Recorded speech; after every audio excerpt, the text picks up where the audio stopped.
ओम विश्वकर्मदेवाय स्वाहा इदं देवाय ओम श्री विश्वकर्मदेवाय स्वाहा इदं विष्णुदेवताय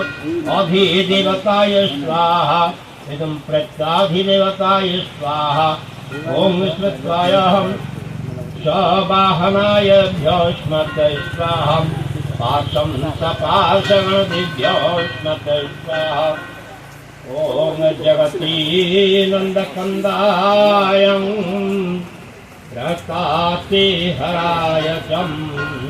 निराचरनिवासाय जगन्नाथाय भ्योष्मते स्वाहा अचिन्ताव्यक्तिरूपाय